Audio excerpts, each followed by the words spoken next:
بسم اللہ الرحمن الرحیم۔ عن ابی ہریرہ قال قال رسول اللہ صلی اللہ علیہ وسلم اتانی جبریل فقال لی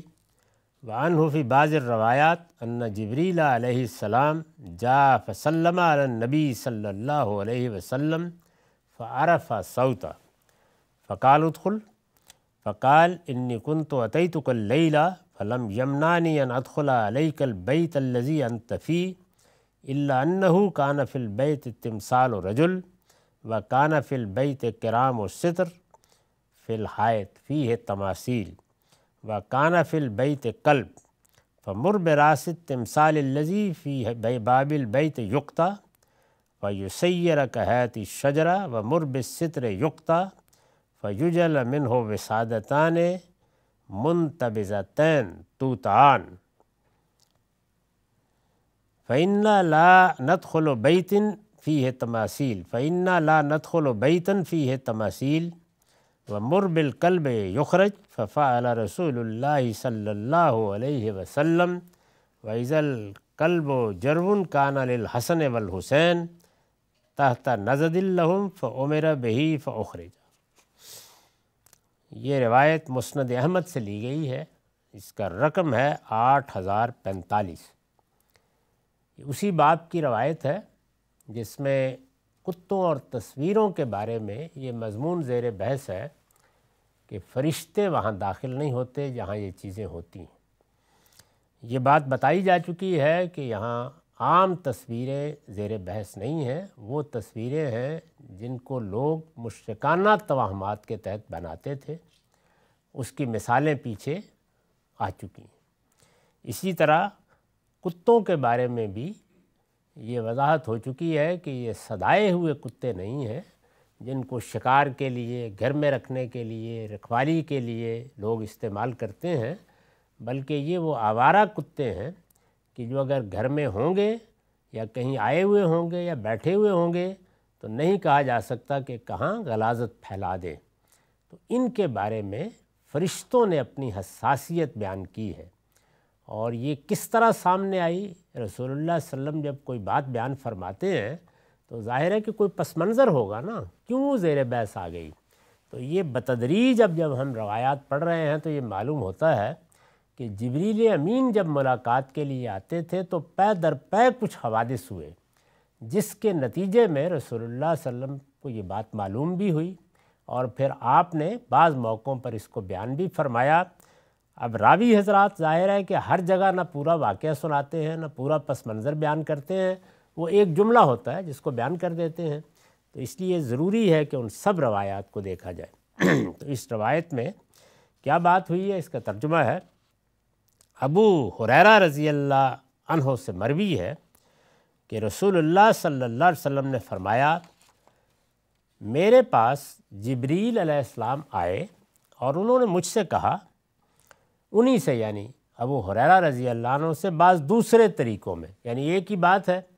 کچھ راویوں نے بیان کی، کچھ دوسرے راویوں نے بھی بیان کی ہے، بعض دوسرے طریقوں میں روایت کی ابتدا اس طرح ہوئی ہے کہ جبریل امین نبی صلی اللہ علیہ وسلم سے ملاقات کے لیے آئے اور آ کر آپ کو سلام کیا۔ آپ نے ان کی آواز پہچان لی، سلام کیا۔ یہ بات یاد ہوگی کہ سورہ نور میں آداب سکھائے گئے ہیں کہ باہر کھڑے ہو کر ایک تو گھر والوں کو کچھ اس طریقے سے بتایا جائے کہ کوئی ملنے کے لیے آیا ہے، یعنی ایسا نہیں ہے کہ بس آئے اور آ کے دروازہ کھولا یا پردہ اٹھایا اور داخل ہو گئے، بلکہ یہ ضروری ہے، اور اس کا پاکیزہ طریقہ یہ ہے کہ سلام کیا جائے باہر کھڑے ہو کر۔ تو انہوں نے سلام کیا،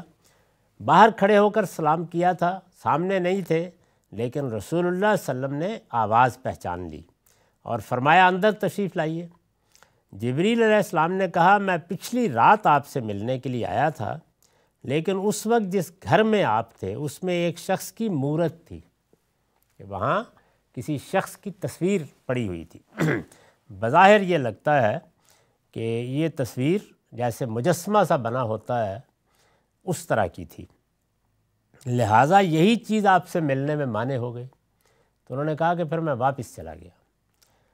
پھر مزید یہ کہ اس گھر کی دیوار پر ایک سرخ پردہ بھی تھا جس پر تصویریں بنی ہوئی تھیں، اور ایک کتا بھی تھا۔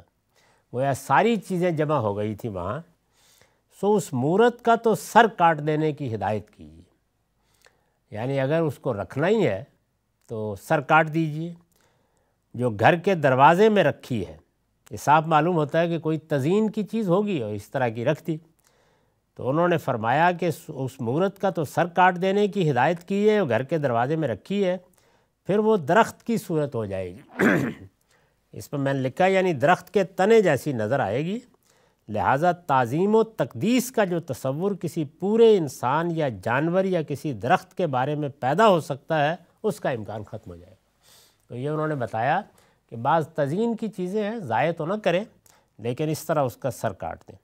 اور پردے کو کاٹ دینے کی ہدایت فرمائیے کہ اس سے 2 تکیے بنا کر ڈال دیے جائیں جو روندے جاتے رہیں، یعنی تاکہ وہ تعظیم کی جگہ پر نہ رہیں، ان کے بارے میں کوئی عظمت کا احساس پیدا نہ ہو۔ جب لٹکا ہوا ہے تو پھر اس کے ساتھ تعظیم تقدیس کے جذبات پیدا ہو سکتے ہیں یا متصور ہو سکتے ہیں، تو فرمایا کہ اس کا طریقہ کیا ہے، ضائع کرنے کی اس کو بھی ضرورت نہیں ہے، اس سے تکیے بنا لیجئے۔ اب انہوں نے بتایا کہ کیوں، اس لیے کہ ہم کسی ایسے گھر میں داخل نہیں ہوتے جس میں مورتیں ہوں، یعنی اس طرح کی مشرکانہ توہمات پر مبنی مورتیں ہوں، تو ظاہر ہے کہ شرک ایک نجاست ہے، تو فرشتے اپنی طبیعت کی لطافت کی وجہ سے وہاں نہیں آتے۔ اور کتے کے بارے میں بھی ہدایت کیجئے کہ اسے نکال دیا جائے، یعنی کوئی کتا بھی تھا وہاں پلہ، چنانچہ جس طرح کہا گیا تھا نبی صلی اللہ علیہ وسلم نے اسی طرح کر دیا، اور جب کتے کو دیکھا تو وہ حسن یا حسین کا پلہ تھا جو ان کے تخت کے نیچے بیٹھا ہوا تھا، سو حکم ہوا اور اسے نکال دیا گیا۔ یعنی یہ معاملہ پیش آیا۔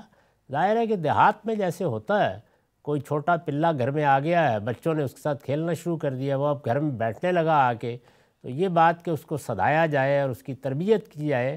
یہ نہ اس زمانے میں ہوتا تھا، نہ ہم نے کبھی دیہات میں دیکھا۔ یہ ایک اپنی جگہ فن ہے، اور اس طرح کے کتے پھر اہتمام کے ساتھ لائے بھی جاتے تھے۔ اس زمانے میں بھی انہیں شکار کے لیے، رکھوالی کے لیے ریوڑوں کے ساتھ اسی طرح سے صدایا جاتا تھا، اور قرآن نے ان کتوں کی بڑی تعریف کی ہے۔ یعنی اس میں یہ بتایا ہے کہ یہ کتے جو صدا لیے جاتے ہیں، یہ تو پھر اگر شکار کر دیں اور بالکل اسی طریقے سے خون نکل جائے جس طرح کہ اللہ کا حکم ہے، تو ان کو دوبارہ ذبح کرنے کی ضرورت نہیں رہتی، شکار کو کھایا جا سکتا ہے اگر اللہ کا نام لے کر کتے کو چھوڑا گیا۔ تو یہ بتا دیا کہ یہ اس کا باعث ہوا ہے۔ یہ بتدریج جیسے جیسے روایتیں پڑھیں گے بالکل واضح ہو جائے گا کہ یہی مسئلہ پیش ہوا کہ اس زمانے میں چونکہ زیادہ تر تصویریں بڑی بڑی شخصیتوں کی، بڑی ہستیوں کی، کہیں فرشتوں کی، کہیں بعض بزرگوں کی، کہیں پیغمبروں کی بنا کے رکھی جاتی تھی، تو اس طرح کی تصویریں بالکل مٹا دی گئیں، اس لیے کہ اللہ کا دین توحید کا دین ہے۔ نہ توحید کے معاملے میں کوئی ایسی چیز گوارا کی جا سکتی ہے جو تصورات میں غلط ہو، عقائد میں غلط ہو، اور نہ اس کے مظاہر کو برداشت کیا جاتا ہے، یعنی توحید کے خلاف شرک کے مظاہر کو برداشت کیا جاتا ہے۔ تو توحید کا دین یہ تقاضا کرتا ہے کہ شرک کے توہمات سب چیزیں بالکل ختم کر دی جائیں، اور کوئی ایسی چیز کہ جس سے گھر میں نجاست پھیلتی ہو، کیونکہ اس دین کی بنیاد طہارت پر ہے۔ سارے دین کی دعوت کا موضوع یہی، تزکیہ، طہارت، تطہیر، یہی دین کی تمام تعلیمات کا موضوع ہے، اور اس کو بالکل ہدف بنا کے تمام احکام دیے گئے ہیں۔ لہٰذا نہ کوئی صوری نجاست گھروں میں ہونی چاہیے، اور نہ کوئی معنوی نجاست دل میں، دماغ میں، تصورات میں، عقائد میں ہونی چاہیے۔ تو نہ شرک اور اس کے مظاہر، اور نہ کوئی نجس چیز۔ تو عام طور پر جب اس طرح کے آوارہ کتے آ جاتے ہیں تو پھر کچھ نہیں کہا جا سکتا کہ کہاں کیا نجاست پھیلا دیں گے۔ تو میرے نزدیک اس طرح کی نجاست ہے جو ان کے لیے باعث بنتی ہے، ورنہ اپنی ذات میں کوئی جانور بھی نجس نہیں ہے۔ یہ بالکل غلط تصور پیدا کر لیا گیا ہے۔ تصویریں بھی میں نے واضح کر دیا کہ کون سی پیش نظر ہیں، اور کتوں کے بارے میں بھی عرض کر دیا کہ کون سے کتے ہیں جن سے فرشتے ابا محسوس کرتے ہیں۔ وآخر دعوانا الحمدللہ رب العالمین۔